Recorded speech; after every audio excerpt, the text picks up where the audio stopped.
Exactly. And I'm really, yeah. So I think you have a lot of guys sitting there. What is this? This is so much like the last one. That's how is the time use the blank side. Yeah. For this wow. It's like deep dive. It's maybe it's more. You asked for Friday. You didn't ask us for Friday. Yeah, I can just. So that's a new criteria. It's not just highlight stuff. Yeah, that's what I was doing. I was like second line. I like, but there was I just saw like one sentence which had like 6 AIs in it. I was like, this is gotta be. This was like AI trustworthy AI. This guy. This is. But so long. Yeah. I feel like everything just like I need to fit like a word count, and it just seems like it's like that. It started with the definition, like the ending was just the same. Yeah. Okay. I wait until you finish. Like, no worries. Okay. So I see. Ask for you next. You lose what you're talking about. Make it smaller. Which one is the one who teaches how to change? 450 and 550 are the same class. You would register for a 550 because you're a grad student. Oh. So 450 is just the same class. It's just for undergrads. Oh, the one is doesn't need register. Yeah, I see. Okay. So you want the 550? Okay. Definitely. All right. Thank you. Yeah. I'm gonna do it, man. It's a writing project. Yeah. I think he said manual just so that people try to understand that you're trying to achieve something, which is great. It's just for that understanding why he used the word manual. Is it like an actual like it pops up? Yeah, exactly. Right? It's just it's a 50-page writing document about something that you go into proper detail though. Like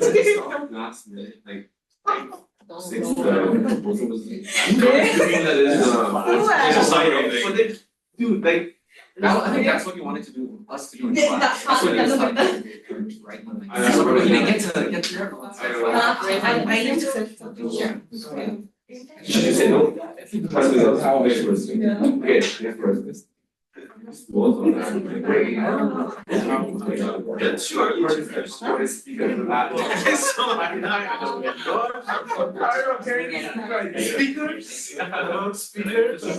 want to make sure I no, it's not you. It's him.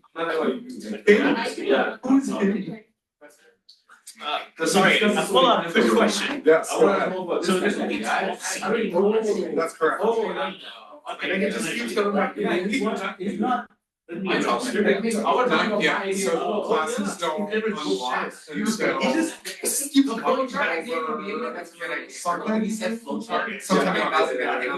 So what I would do is I would add it to your card. It's and then on the registration page, just like if you want tactile, you want this. If you don't want it, I'm filling that shit with everything. Yeah, so they do fill up kind of quickly. For whatever reason, so we'll get it. Okay,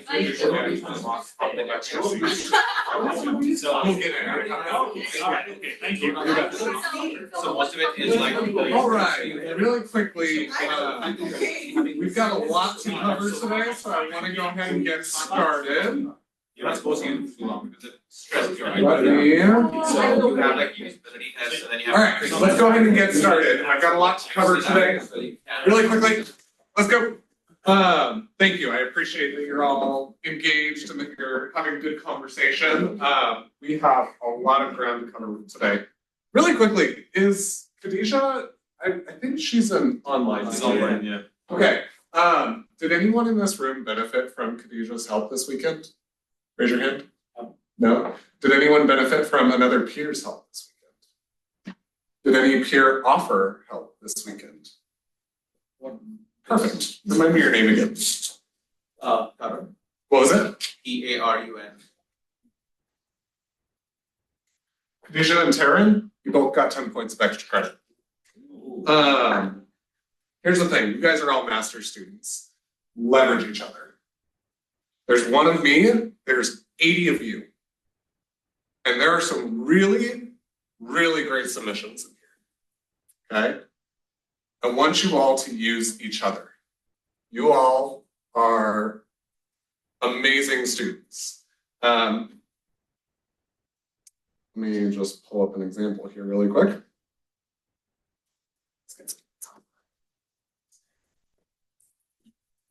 Whoops, sorry. There we go. Okay, could never quite get those switches right. Correct me if I say this wrong. Hasnian? Yeah, that's me. All right. Did I say it correctly? Yeah. Okay.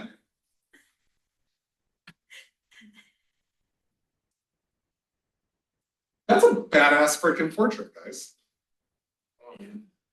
There's some really great work in here. Yeah, it's really good. Start teaching other people. Okay. I mean, help others. It took me a long time to get here, but How long did it take you? once I got really good with masking, it was really easy. Yeah. Yeah, but just getting over the first hurdle was took me about I think an hour or so. Yeah. How many times do you feel like you maybe had to redo it? The whole project I felt like this is not looking like the way I wanted to, but towards the end, especially the right side when I reduced the value. Okay. Right, it started to look a lot better. Good. Yeah, it looks great. Seriously. I think this might be an online student. Zilong, Jim. Oh wow! I don't have all the fonts installed, so some of them might be showing a little bit odd. Pretty impressive, guys. Just Djokovic. The fact that I could say that is Yeah, that's quite impressive. This is just typography in 2 colors, guys. wow. And I'm not even done grading yet. I think I've graded maybe half the class. This one is showing up worse on this screen than it did when I graded it. So let me stop sharing really quick so I can switch. I'm going to unfortunately share this person's grade because I think they got a full point for it. And I hope they don't mind, but I think it shows a little bit better on Canvas just because all the fonts are there. Oh, Wow. That's pretty impressive, right? So I want you guys, there's a reason that I just did that. Sorry, there we go. There's a reason that I just did that. That was to illustrate to you guys that all of you are the ones that are actually doing this work, not me. Right? Can I do the work? Yes, but I already paid my sentence. Start teaching each other, start reaching out to each other, use that Slack channel. That is what it's there for. I can help 1, 2, maybe 3 of you guys at a time. You guys can help so much more of each other at one time. Okay? So reach out to each other. If you guys feel like you need help, or if you feel like a concept isn't clicking, use that general channel. Don't be afraid to just admit that, like, guys, I'm not getting this, something's not clicking, I need a little help. All right? Someone's gonna jump in and help you. Okay? So thank you to Khadija and to Taram for jumping in and helping people this weekend. I appreciate it. I know that there were more people that were helping, but specific thanks to those 2. All right, we've got a new topic to cover today. We're going to be moving into a little bit of photography, and I want you guys to know why it's important to know a little bit of photography. I'm also going to need to get a little bit creative with how I use my board space, so bear with me. The reason that photography is so important is, I mean, let me ask you guys, why is photography important in the visual industry? Anyone? Why is photography, sorry, what? Could you repeat the question? Yeah, sorry. Why do you guys think photography is important in the visual industry? Even if you're a UX designer or a graphic designer, whatever it is that you're going to go and do, why is photography so important? I feel like you get inspired by your physical environment and your lens or how you see things. You can express that through taking a photo of it in your own way. Yeah. So you can have like a voice through your own photography. Yeah. Oh, very nice. And another one over here. I was just going to say the cliche of a picture is worth 1,000.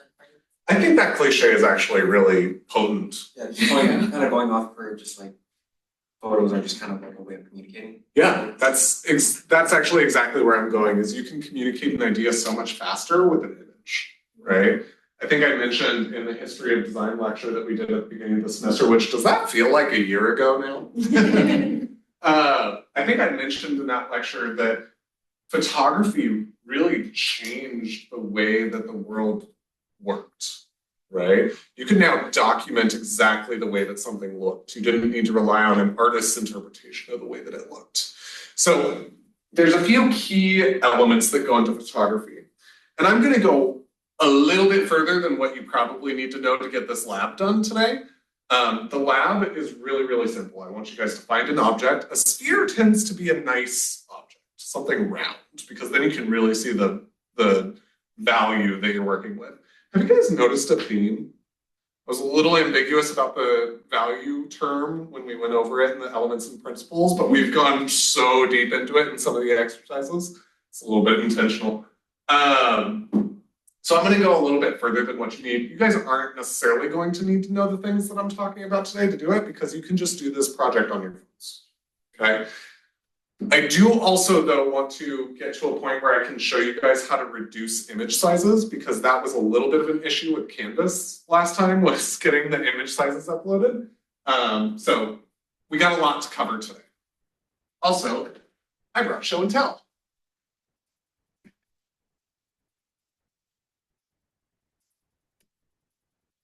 Yay! This is a camera. It's called this is a mirrorless camera. There are a couple of different terms, a couple of different types of cameras, and it all depends on the way that it's set up.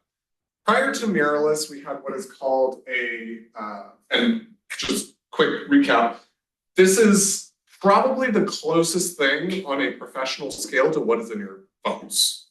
Okay, your phones don't have a shutter that claps down every time that you take a photo. It all happens digitally. Okay. Prior to mirrorless, we had what is called a DSLR, digital single lens reflex.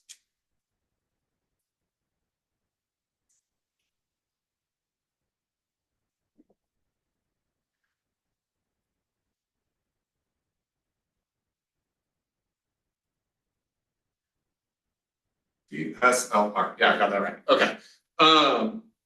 That's not super important, but you'll hear this term DSLR thrown around a lot. Now, what do I mean when I'm saying mirrorless versus DSLR? In every camera, hold on, let me double check myself.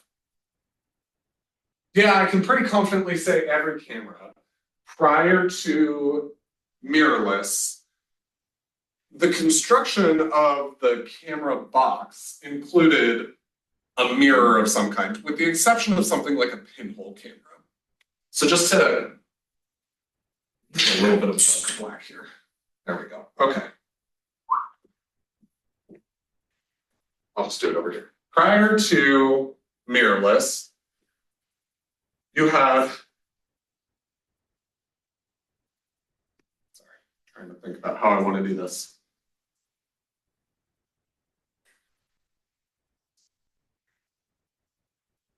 There's a mirror inside your camera, and there's a sensor back here. And that sensor is what reads the photo. It's what creates the photo. In a digital camera, that sensor is obviously a digital sensor. But back in the day, that sensor would have been film. Is everyone familiar with film? I realize I'm old now. Yes. So what would happen is this mirror would flap up really, really quickly. And then above this mirror, you had something kind of like that. You had a prism, okay? And then your little eye hole was right there, and you put it up. And what you're doing is you're looking through that prism down into the camera box, which is hitting off the mirror and going out through the lens. It's a really bad drawing. Sorry, guys. So you've got your basic, here, I can make this 1% better, right? There we go.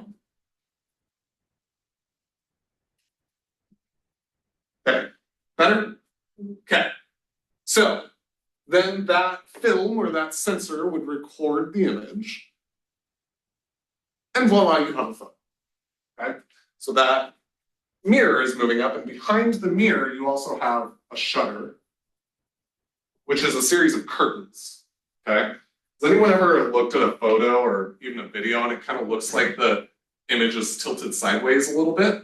It's because you're moving the camera faster than the curtain can move. There's a couple of different things that we'll get into here in a second, but let's back up for a second.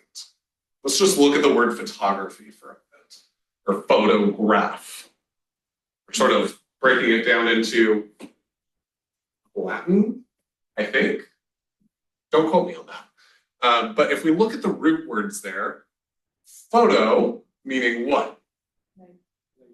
Light. Graph meaning what? What was it? Measuring. Not quite.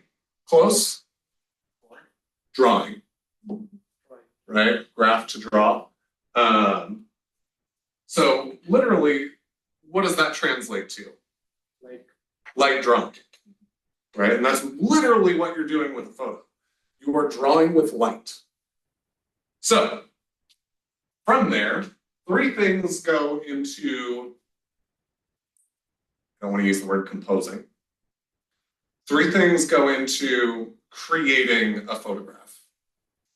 And you have to balance those three things. Because remember, the input that you're working with is only one thing. Light. Right? So in order to make sure that there's enough light reaching the sensor here, we can use three things that the cameras, every single camera, it doesn't matter what kind of camera you're using, you have to balance those in order to make sure that enough light is reaching the camera. And you can think of it as a triangle. Oftentimes, if you ask me, the first choice that I'm usually making when it comes to creating a photograph is ISO. You're going to hear that a couple of different ways. Someone Googled really quick what ISO means because I forgot what it stands for. It's an not an industry. It is a International. It's an international measurement. For standardization. What was it? International Organization for Standardization. Thank you. International Organization for Standardization. That sounds almost right. I'll double check. You might hear this also referred to as ASA. ASA is an old term. You're going to hear old people say ASA. People who use film might use ASA. The term we use today is ISO. You may also hear this if someone's really old.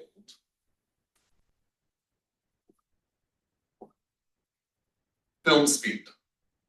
Okay.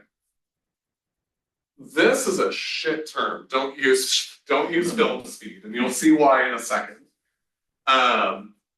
So that's kind of the top end of the triangle for me. That's what and you can talk to different photographers and they will tell you different perspectives.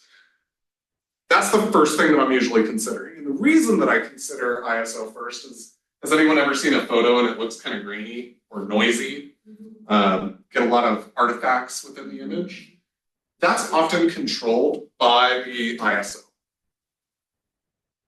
Now, the way that ISO works, the way that it is measured, often looks something like this.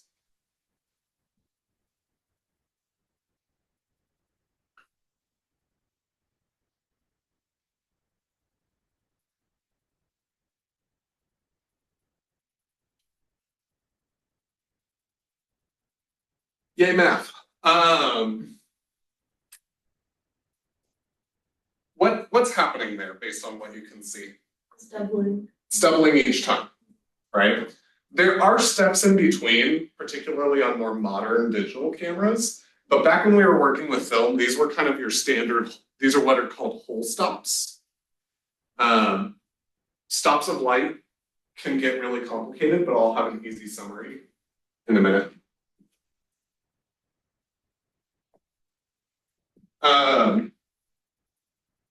So this is what your ISO looks like.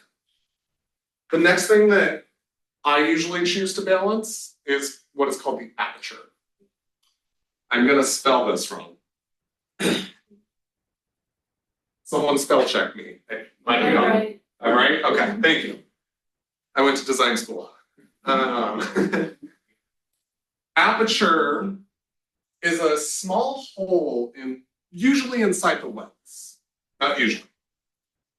Almost always inside the lens. And it looks a little something like this.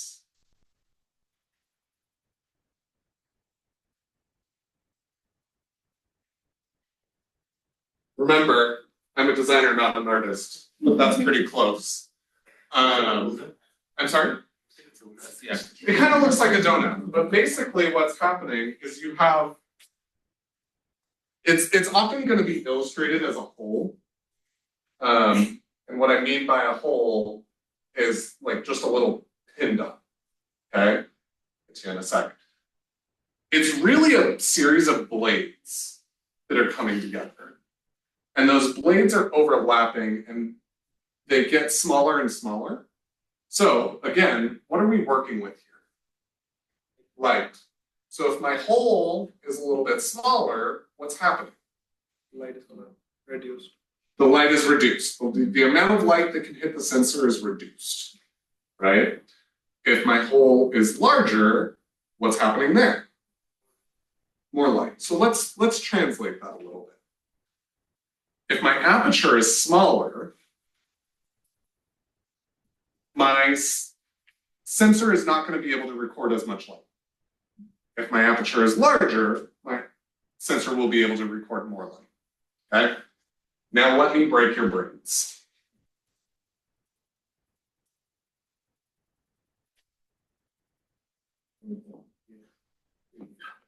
Your aperture, trying to make sure that that's still steady. For folks online, someone can just come off mute. Are you guys able to read the board okay?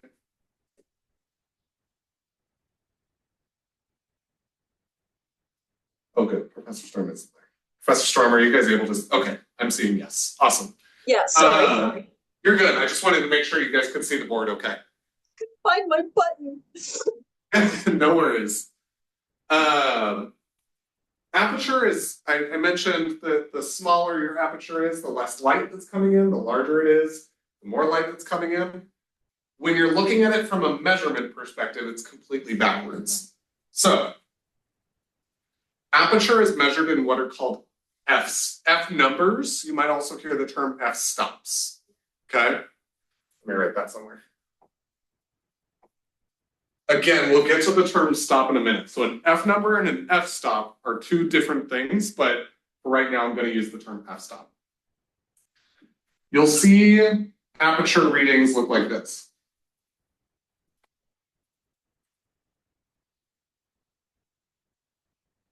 Never remember this one.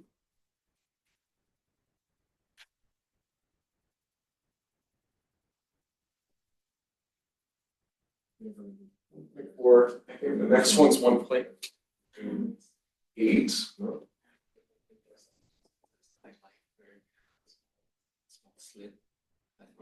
I'm missing something in here. Actually, it might go like this. Yeah, sorry, I had it backwards. 5 F 6. There's a little trick that I'll teach you guys in a second. 1.42, 2.84. Small. Yeah.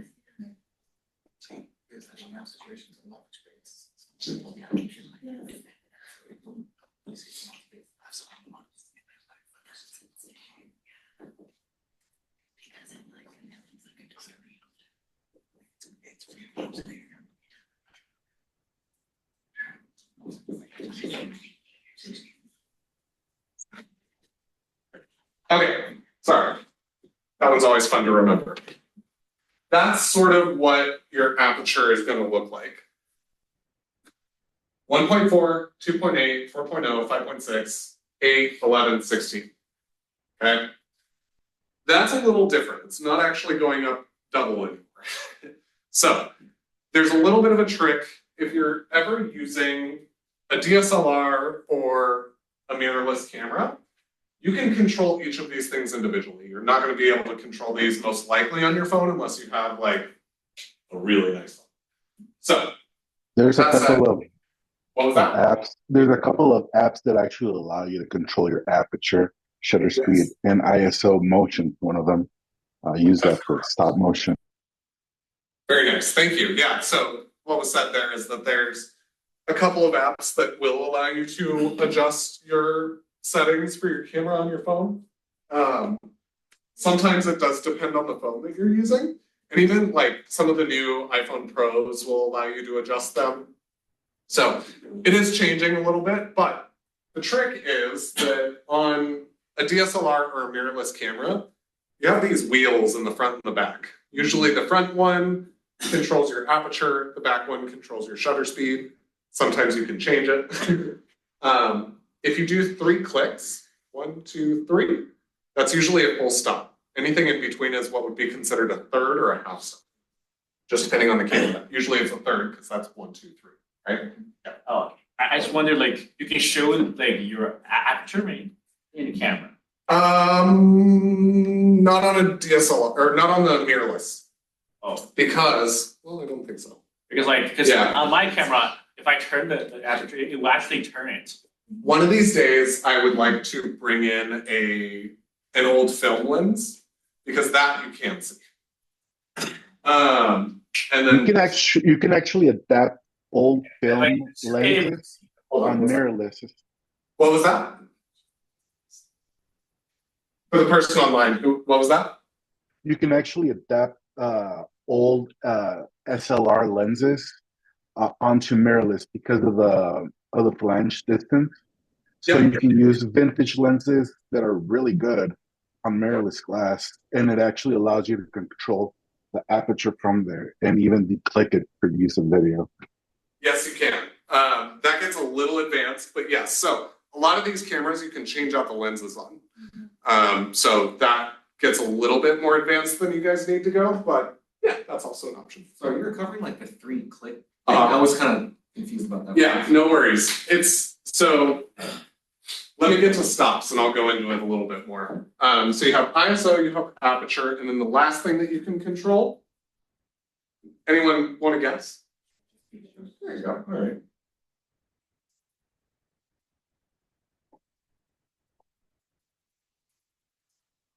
Did anyone see my brain break there? Because that was fun.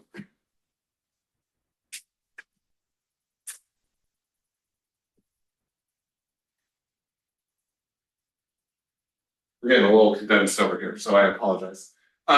Shutter speed, what does that mean?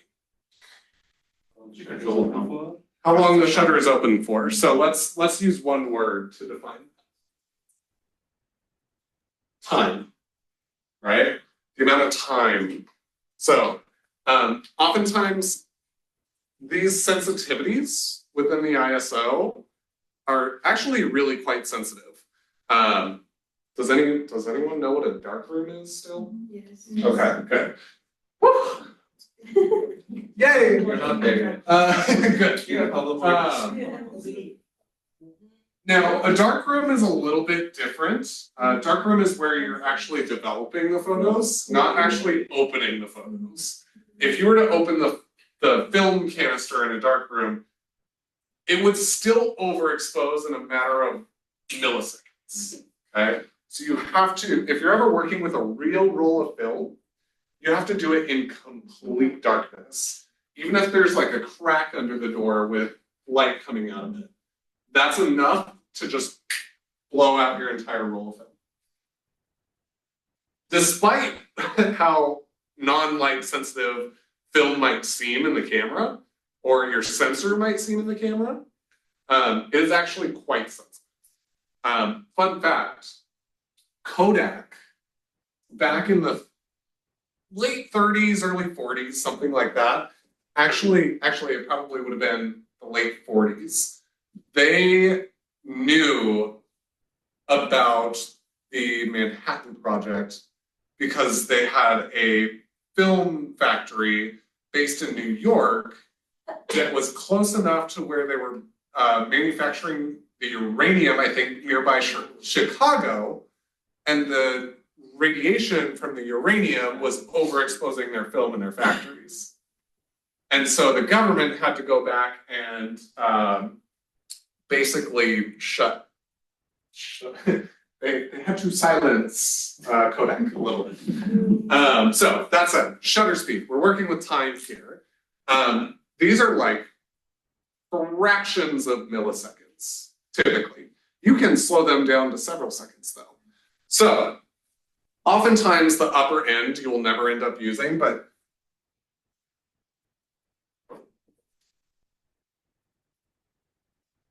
that's what like the highest shutter speed on some really high-end DSLRs are. Some of them you can get up to like 1/1600. How would you even say that? 1/16,000? Yep. There we go. Yeah. Maybe even a 32,000, but that just sounds silly. And then from there, sorry, I gotta get some stuff out of my way. Take notes. It's gone. Okay. Someone help me with math.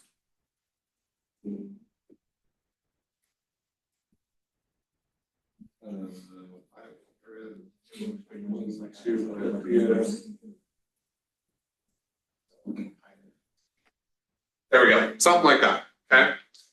So just for the record, that's 1/8,000, 1/4,000, 1/2,000, 1/1,000, 1/500, 1/250th, and 1/25th, okay?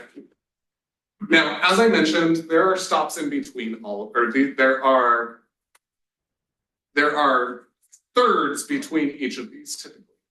So just take whatever number, divide it by a third, add the other number, and it gets a little crazy, okay? I'm gonna simplify all of this for you. Use these numbers. Your whole life will be made easier. Now, I mentioned that you can balance these. So there are a couple of different scenarios where you can sort of default to certain things. And this is if you're shooting a camera in manual mode. I'm gonna draw a little table here.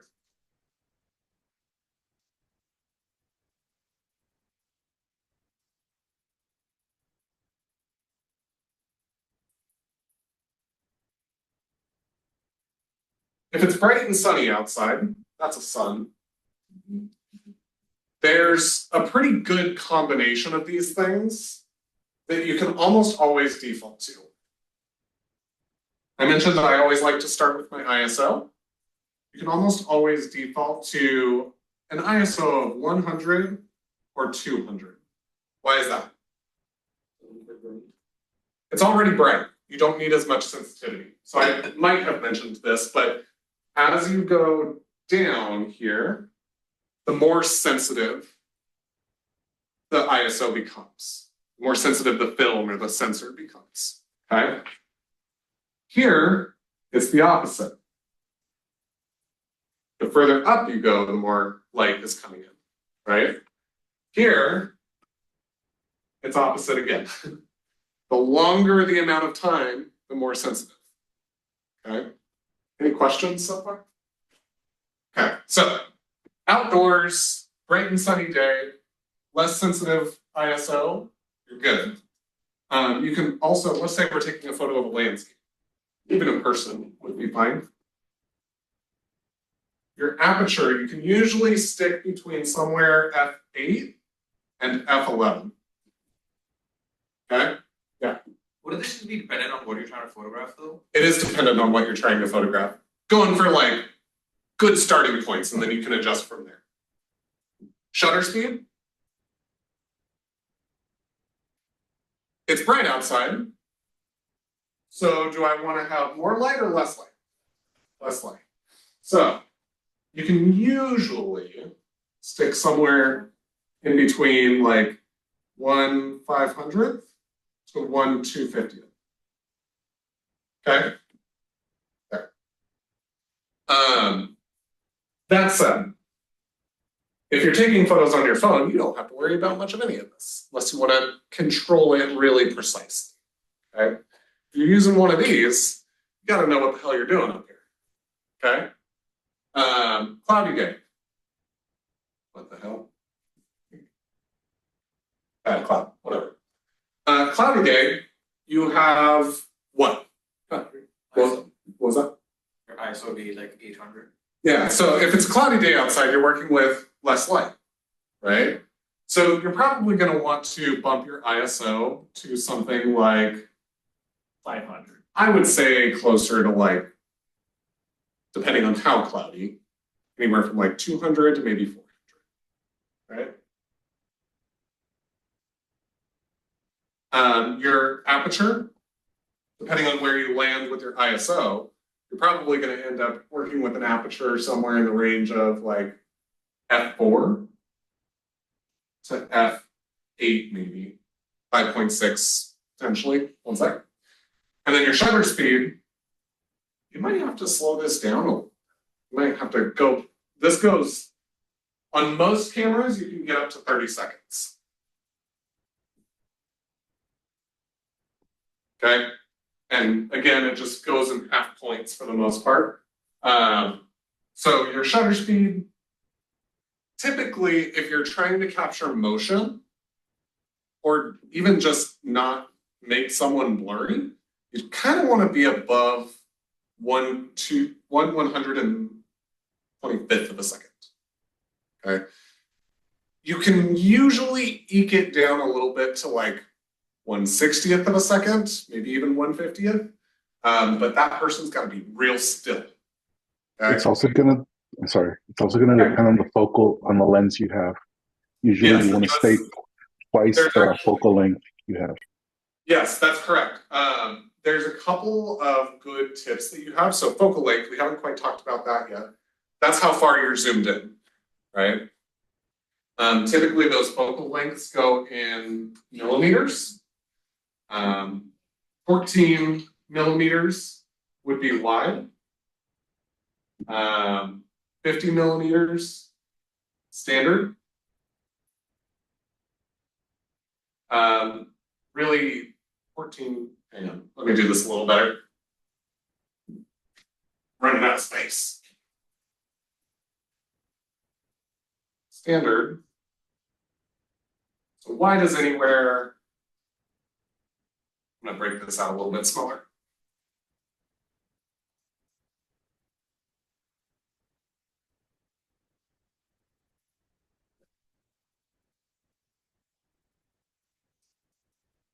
Anywhere from 8 millimeters to about 24 millimeters, 22 millimeters would be considered ultra wide. Okay? Anywhere from about 24 millimeters to usually about 35. That's going to be considered somewhat wide. When you get to a standard, it's almost universally agreed upon that a 50 millimeter is a standard lens. Basically meaning that when you're photographing something, it's going to look as if your eyes perceive it. Sorry, I'm in the way. So really you can kind of get away with anything from a 35 millimeter to usually a 85 millimeter being a standard. And then your telephoto becomes usually about 85. And I've seen lenses go up to 3,200 millimeters. Those are ridiculously expensive. Usually it kind of stops around 800, so I'm just going to put 800 on here. If you're photographing birds or wildlife, something where you need to not move, an 800 millimeter lens is quite nice. So that's kind of your telephoto stuff. But what the gentleman online is getting at is if you're using a 200 millimeter lens, you're photographing something much further away, so you need a much faster shutter speed in order to keep that subject still. A good rule of thumb is to match the focal length of your lens with your shutter speed. So if you're shooting on a 200 millimeter lens, in order to keep that subject relatively still, you want your shutter speed to be what? 1/200th of a second. That's kind of a good rule of thumb. Okay. Am I going too fast for anyone? A little bit? Okay, you have a question. I have a question. So does white balance affect that? Well, it doesn't affect this. We'll get to white balance in a bit. But good question.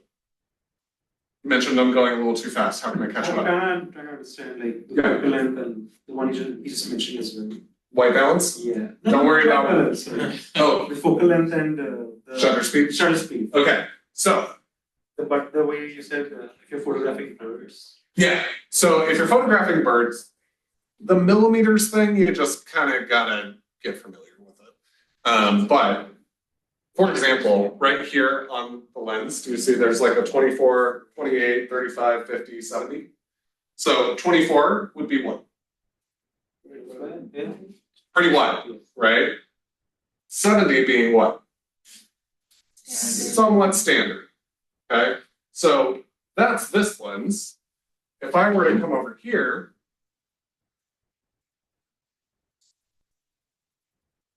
and take out this lens, we're working with something a little different. So what does that one say? We've got 70, 85, 105, 135, and 200. Right? So what kind of lens would this be? Telephoto, right? Now, there's some other thing that I can do here. 1200. And this. We expected something big actually. Not quite. What I can do with this is I can take it, put it on the back of here. Ooh, hang on. Yep, no, I have it right. Now, on here, can anyone say what that says? Really small. I can't see it. No, okay. It says teleconverter 2.0 X. So what did that just do? It just doubled it, right? So now, if I've got 70 on this end, how much am I working with? 140. If I've got 200 on this end, what am I working with? 400. Now, there's a trade-off with this. This is getting a little bit more advanced than I wanted to go, but I wanted to catch you up. With a 400 millimeter lens on the setup that I have right now, there's a problem with this little setup. And that is that because it is optically magnifying the zoom as opposed to mechanically magnifying it, the trade-off then becomes that because it's optically zoomed, what also happens is my aperture in this lens gets twice as big. So that also means that if I'm shooting at f2.8, what am I actually shooting? 5.6. At 5.6. Yeah, so you end up with a little bit of a trade-off there. So this lens has a bottom out aperture of f2.8. That now means that my real aperture has become at 5.6 with this attachment, which means what? I can get less light into this lens just because I added this attachment. Okay? That was really advanced. Yeah. How much light is reduced? Like if it's also half the light? Half. Okay. So that said, this is a good time for me to come back to stops. Every single trade-off, all of this has to be balanced, right? That's why I drew that triangle. All of this trades off. So if all of a sudden, let's say that my proper exposure, really got to clear up some space here. I'm going to get rid of this. Let's say my proper exposure is wasn't that good this time. So my ISO is, let's say, 200. My aperture is at 5.6. And my shutter speed is 1/200. 1/250. Okay. If this is my proper exposure, And I'm like, you know what, I would actually really, we'll get to depth of field in a second, but I'd like a little bit more blur in the background of my subject. I would then have to drop my aperture. Let's say we dropped it to, I'm gonna keep this somewhat easy here. Let's say I dropped my aperture to f4. Okay. I then have to adjust these other two things in order to balance it out. Okay. So let's just say that if I dropped my aperture to f4, what would my ISO then have to become? 400? Higher. That's balanced now. Okay.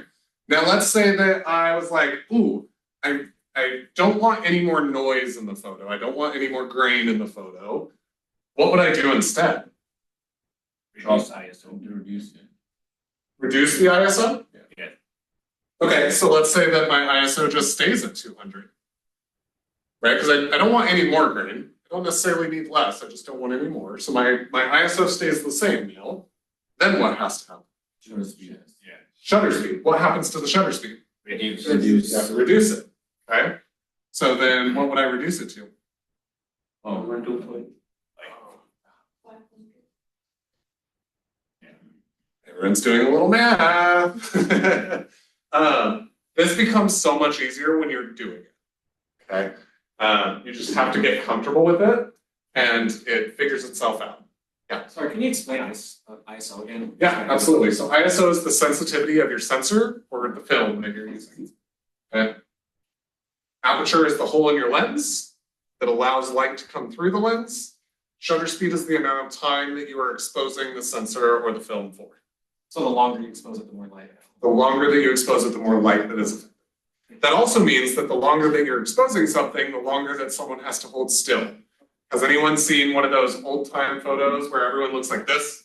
Wait, so at night, like on your iPhone camera, you have to like, it takes a second for Yes. the photo to take it? Is that what? Yes. So your iPhones at night, when you're taking a photo, it usually counts to 3 seconds or 10 seconds, something like that. And you have to hold really still.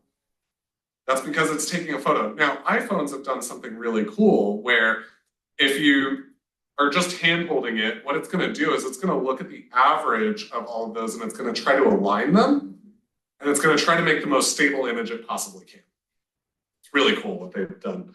But it doesn't give you a whole lot of adjustability in terms of like long exposure photography. Anyone seen light painting photography?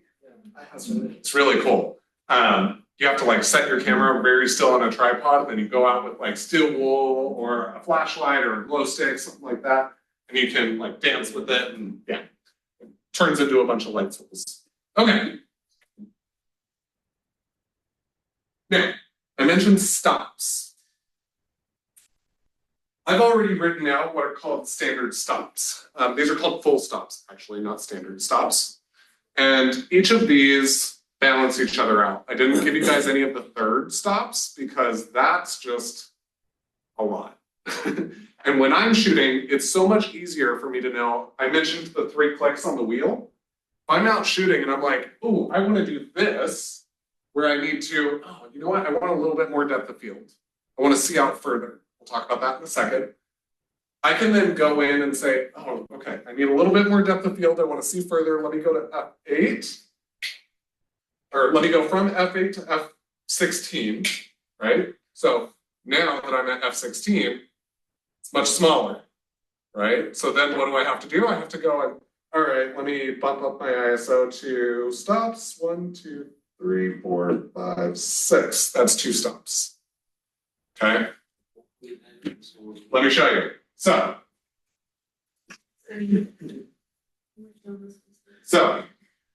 what did I mention? I mentioned that I started at F8, right? What did I do? I went up 2 stops. Well, yeah. I decreased my aperture by 2 stops, right? You're opening it up, right? Or Closing. Yeah, so remember, this, more light, this, less light, okay? So I closed my aperture by 2 stops. What that does is it gives me a further view, less blurry further out. I'll explain that in a second. So because I went technically down 2 stops here, I then have to come over here and give myself more light, or come over here and give myself. Okay, so then, let's say that I was at 200, because now it's darker here, I need to give myself more light here and go 2 stops. Okay?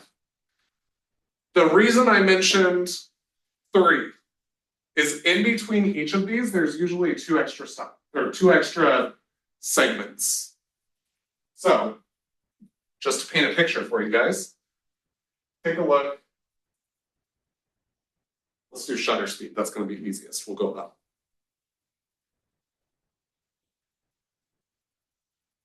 I'm just going to read what's on my screen here. 1/125th, 1/160th, 200th, 250th. So see how there were 2 more in there? You can achieve the same result, but there's third stops in there. I'm just not giving you guys those to make it a little bit easier, okay? Who's lost? Wait, so for the ISO, you just went from 200 to 800? Not necessarily. So what I was just reading out there was my shutter speed. Yeah, so really quickly, once again, we'll start at 1/250th here, okay? We're looking at shutter speed. Right now we're going 1/320th, so that would be right in there. 1/400th, right in there. And then you get to 1/500th. So those are third stops in between. That just gives you a little bit more control and smaller increments, okay? But you can do that in all the different areas. So aperture has it too. So let's look at that. We'll start at f2.8. Next one is 3.2, 3.5, 4.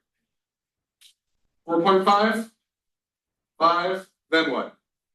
5.6. There you go. So see how there's third stops? ISO has that also. Solid bars will be ISO cruise. It's, what was that? ISO is also in 3s, right? ISO is also in 3s. Everything is in 3s. That's how you balance it out. I'm only giving you guys these to keep it simple because those are what are called whole stops. If you were using an older film camera, this might be all you get. They didn't necessarily have third stops, except for sometimes you got third stops and shutter speeds. But they didn't have the micro adjustability that we have now back then. Okay, so this is how photography is still sort of taught a little bit traditionally. When you say back then, how far back are you talking? Like it's like within the last we didn't 10 start. years? We didn't start getting digital until the early 2000s, maybe late 90s, early 2000s. But the late 90s were like either point and shoot style cameras that were doing a lot of the work for you, or they were just really clunky. And even those, I think, were still, like a lot of them were adapted to use film lenses. So I would say you really didn't end up getting the variability that we have now until like maybe the later 2000s, maybe. I could be wrong about that. Fact checking. This might be a question outside of this. Sure. Why do certain pictures you might see when you're looking into someone's eyes, it's red? Ah, that's the flash. The red eyes is the flash. And what's happening is and this is a little bit of an older issue. We don't so much run into this now. But the way that flashes used to be built is that they had a oh gosh, it's the same material that they use on stop signs to create the reflectivity. I don't recall what the exact terminology is. But it had sort of a screen over it that would amplify the light coming out of it. And what would happen is that filter would scatter the light in our pupils, and the pupils would then reflect back red light, particularly with like colored eyes.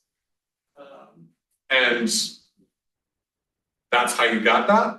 It wasn't actually an artifact of the camera, it was an artifact of the eyes reflecting the flash back. There's a whole scientific analysis there. I mentioned about focal length and white bands. Let's take a look at that for a second. Which side do you guys want me to erase? This one? Okay.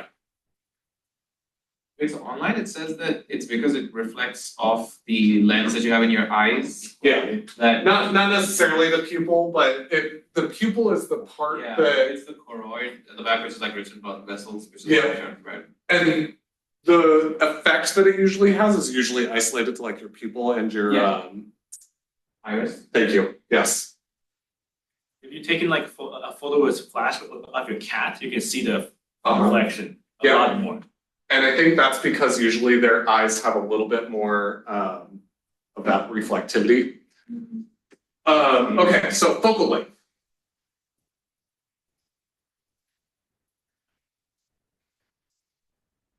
Can you all see that? Yeah, we can. All right.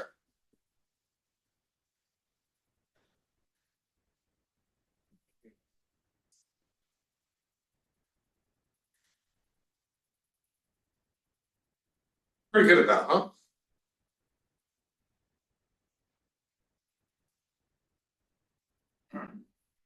There we go. Okay, so I mentioned focal length as well as depth of field, right? Those f-stops within your aperture also relate to how far you can actually see. Everyone's seen a photo where the background looks a little blurry.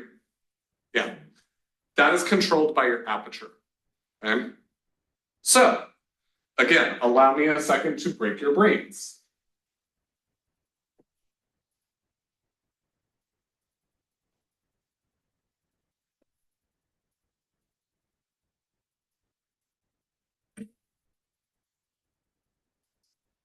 What's next? F8? I think so.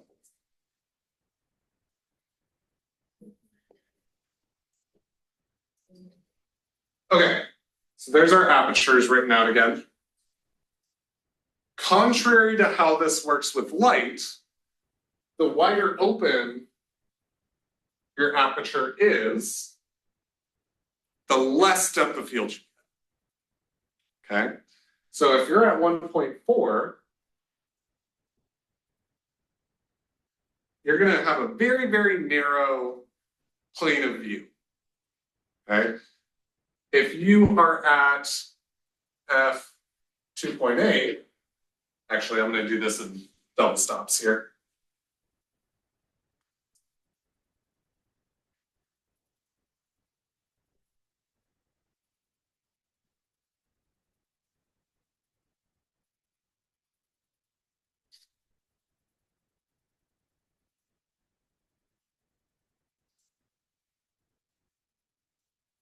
So something kind of like that, okay?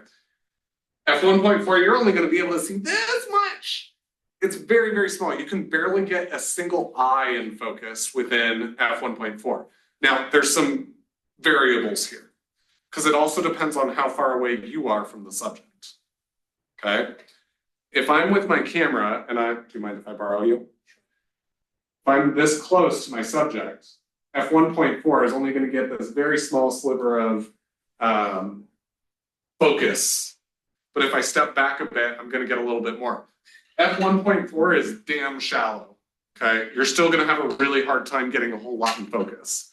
For reference, if everyone looks at my profile photo on Slack, that was taken at f2.8, okay? It's damn sharp, but that's also a really shallow depth of field. That's why you can't see anything behind me, right? So again, at f2.8, you're going to get a little bit more out of it. You might be able to get a nose to an eye in focus if you're standing. Let me just put this all in perspective. If you're standing, can I get someone? Oh, no. I'm going to have you stand right here. If I'm standing this far away from my subject, and I'm shooting at f1.4, I might be able to get just her eye and her nose in focus, okay? If I'm standing back here, we'll say it's all in the same spot, okay? And I take another photo at f2.8, I'm probably gonna be able to get her nose, her eye, and maybe a little bit of her ear in focus. Again, standing back here, let's say F8. I'm gonna get her nose, her eye, her ear, and some of the background in focus. Probably even a little bit of her jacket in focus. Okay? F16, you're gonna get the mountains in the background in focus as well. But if I come a little closer, F8 might still have a slightly blurry background. Okay? Thank you. Any questions on that? Yeah. I'm gonna get like the depth aspect. How does it like work for like letting light in? So does it go the opposite direction for light? Correct. So the smaller your aperture, so again, this is contrary to what you might think. If you're at f16, your aperture is like a damn pinhole. Okay? Not quite. Usually like f32, f64, some lenses go that high. That's really, really small. You're letting in very little light. Versus f1.4, that thing's wide open. Some lenses go up to f1.2. Actually, some lenses go to f9.8. Go ahead. And so that's why you can get like this really small focus on it, but like it's like a balance. It's kind Correct. So you're actually adding in an additional element. Now you can see why I saved this till closer to the end. Not only are you trying to balance your exposure with the aperture, you're also trying to balance a little bit of your composition. It's not quite composition, but how far you're able to see. So if I'm taking a landscape and I want to be able to see that whole landscape, what f-stop do I probably want to be at? 16. F16, F11, F8, something like that. Yeah. F8 might be a little shallow, just depending on what you're shooting. But if you want that nice, crisp, clear all the way through, F16 is real nice. Because also the nice thing about a landscape is 9 times out of 10, you don't have to worry about it moving. Yeah. Right? Every once in a while, there might be a bird or something you want to get in there. Actually, sometimes you want it to slow down. Anyone seen those photos of like, in fact, well, I just show you. Maybe back to like long exposure photographs. Yeah. Usually with the aperture, you can calculate the focal distance, right? Where you can stand to get the most crisp, clear photograph. Yeah, that's not happening when you're out in the field and you're shooting kind of quickly, but you can kind of gauge that distance. you can, yeah. And some of this comes with a little bit of intuition. Oh no, I broke it. Yeah. Give me 1 sec. Yes. So right here, Take a slower shutter speed as well, but if you want more like. see how that water is like nice and smooth and slow? That is a, Long exposure. I want to say that's probably a 3 to a 5 second exposure, something like that. Yeah. You took this picture? Yes, I did. Wow. So Your ISO must have been like so low, right? So here, let's take a second. Let's analyze this photo together. There we go. That was so nice. Online probably can't see me, but let's analyze this photo together for a second. What are the lighting conditions within the photo? It's a slow shutter speed for sure. Let's look at the light in the photo. Is it day? Is it night? Is it daytime? Is it sunny? Is it cloudy? Is it Sunny. pretty sunny? We're also under a lot of tree canopy. We also, okay, so those are kind of the lighting conditions. So let's assess. We already know it's a slow shutter speed, right? I've told you guys it's about 3 to 5 seconds. So what does that mean for the other things?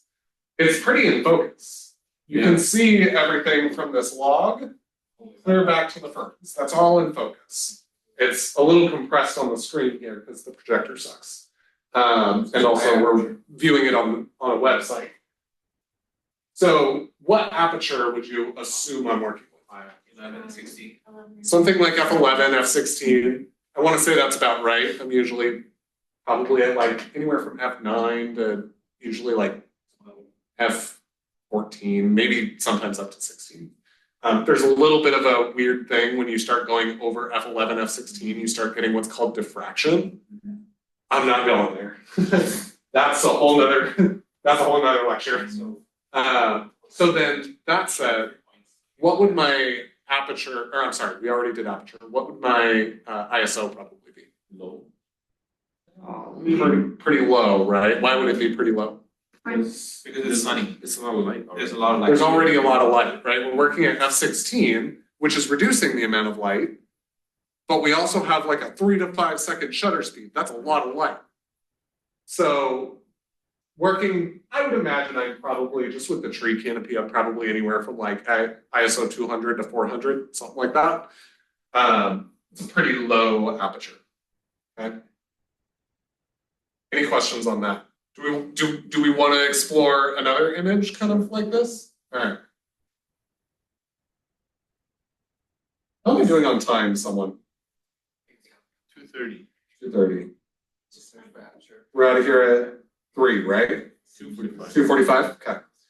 All right. Man, this one sucks. Hang on a sec.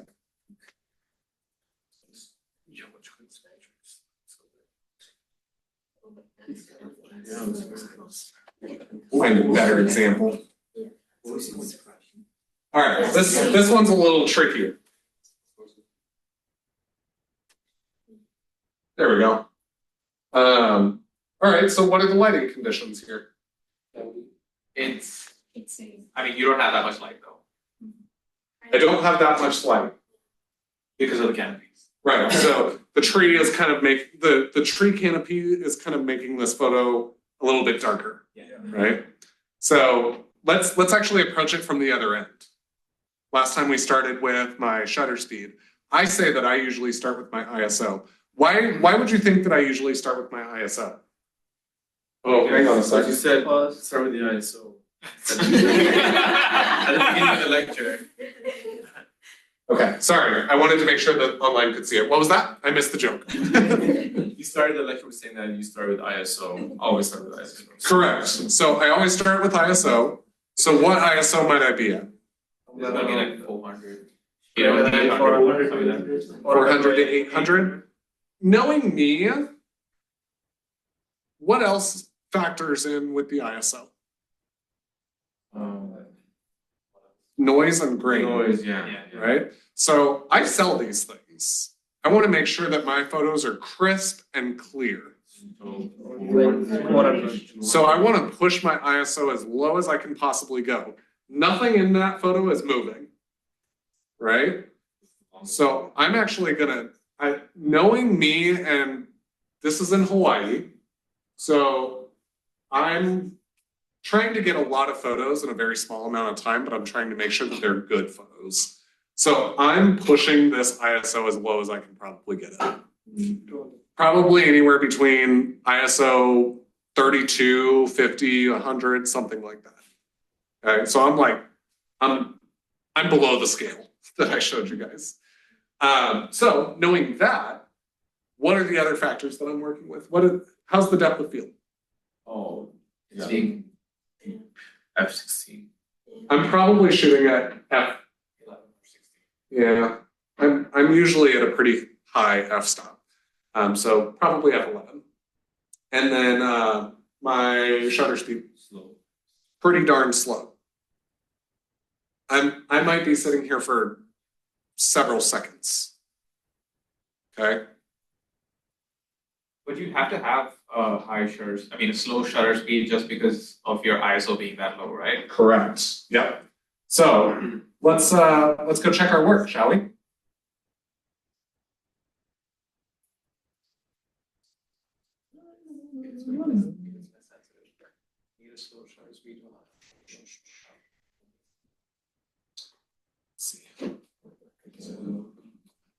Blue forest, spring bees. You guys want to see something? This might take a second to open, but we're actually going to check our work. You can do this. It's a huge file. 390 megabytes. Massive. How did you get a file that size? Is that the raw? This is- Oh, this is- Photoshop file, yeah. Yeah, it's a Photoshop file, and I'm also working with a 50 megapixel camera. So I can come in here, and I can go to my file info. wherever it may be. It's super bright outside, you still have a low ISO, but it'd be like 100 to 100, you can slightly go higher. He was talking about like lower than that. Sorry, it didn't pop up. It's on the right, I think it's on the right, it's on the extreme right, it isn't. Oh, is it? Okay. This is what happens when you have, there it is. All right, this is what happens when you have two monitors. There we go. I can come in here and I can see my camera data. I can see it was taken on a Nikon D800E. I can see that my focal length was 24 to 70 millimeters, shot at 24 millimeters. Actually, I was at a smaller f-stop than I thought I was. And I was at a higher ISO than I thought I was. So actually, you guys were right the first time. So I actually was at ISO 800. Actually, I remember why I did that. We were getting killed by mosquitoes. So I was like, get out of here. So yeah, we're at 1/200th of a second. We're at f6.3 and ISO 800. And the image size is huge. The image size is huge. Why do you think it's important to have image sizes this big? Clarity, not so much. What did I say that I do with these? I sell them. I print them and I sell them. Guys, I print these out. Usually the smallest size that I usually print these are like 60 by 48 inches. That is huge. I can get these the size of a building. So, that said, what's the problem with, what kind of space are we working in? We mentioned that they're the right tool for the right job, right? What kind of space are we working in? Raster. We're working in a raster space. We're no longer in a vector space. I can't just scale this up and make it bigger. I'm kind of stuck with what comes out of the camera, right? There's also print sizes, or the amount of dots that go onto the print when you go to print these things. If I want to make this 60 by 48, it naturally needs to be 60 by 48, right? So that said, I have to keep these very, very large so that when I go to print them, they are crystal clear. Does it go on a canvas paper or? I actually print them on what is called a silver halide infused paper. And what that does is the silver halides reflect. So anywhere where there's light versus dark, you actually get this false sense of real light coming through the background. And then we mount them to metal, and then we face them with acrylic, and you can either flip them or you can print them. It's pretty cool. I enjoy it. Okay. How do you spell that? Halide, Halide. Well, what printer do you have? Ooh, sorry guys. So that said, I did also mention that I wanted to show you guys how to downsize your images. Let me do that. Sorry. So this is something I want you all to get familiar with. If you guys will need to downsize your images in this assignment, I want it to be no wider than 1080 pixels on the longest edge. Okay? So, really quickly, let's assess this photo. Which one is the longest edge? Horizontal. On this one, it's horizontal. That may not be the same for your photo. Okay? So, if I wanted to resize this image, I'm in Photoshop. I can come up to Image, Image Size. Pretty easy, right? And it's going to give you all of this. Chances are, if you're in the US, it's going to naturally populate with inches. If you're in another area or you set up your device from another area, you might get centimeters.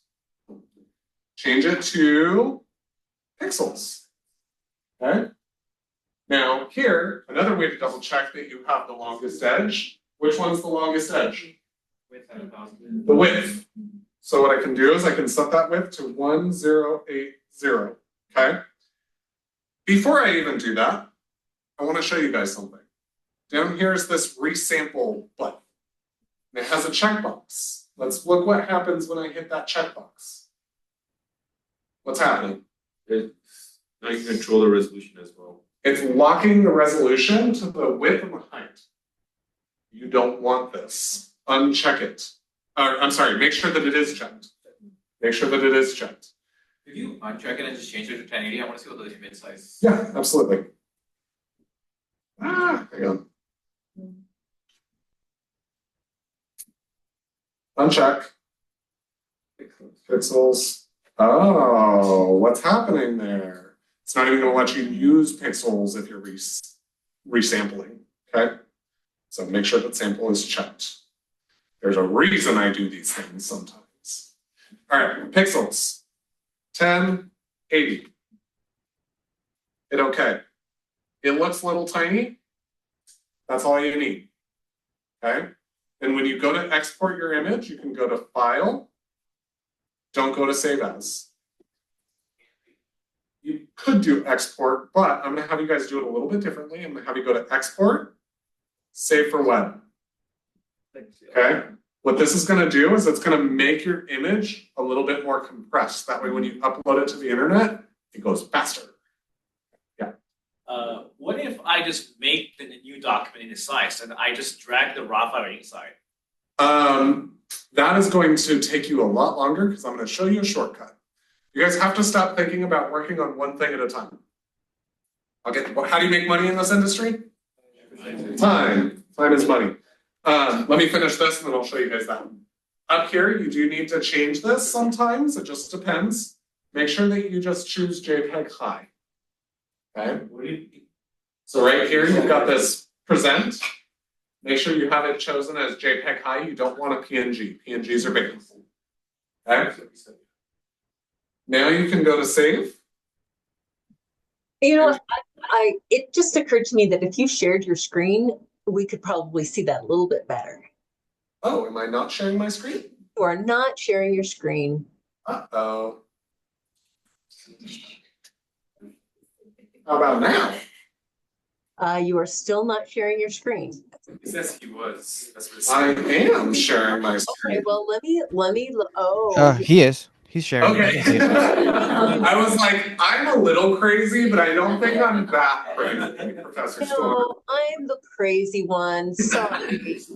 No worries. Okay, good. Thank you for keeping me in check, though. Okay, so we have that. You can hit save. Make sure to put your correct file name in here. Also, get in the habit of creating folder structures, okay? You can name this lab, what are we, 3.1? Something like that. There we go. Get in the habit of making a folder structure. Save your image in there. Problem solved. Okay? Want to see a faster way? Yes. All right. Let me open up several of these. I'm actually going to open up something a little bit smaller. Let's do that. Give that a second.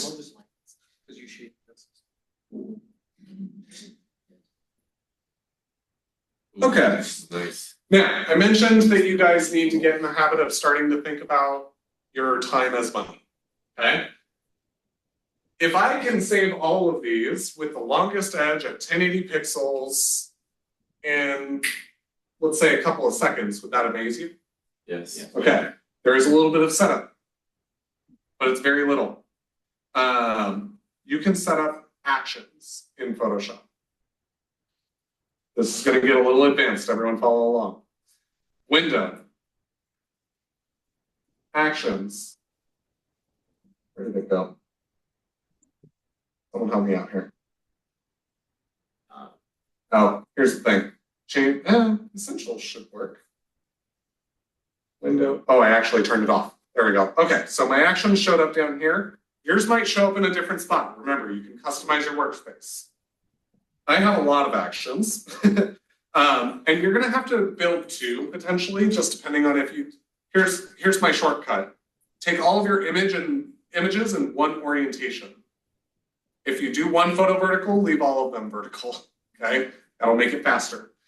I'm not going to do that here, so mine aren't always going to be 1080 on the longest side, but just if you take all your photos in one orientation, you will save yourself a headache.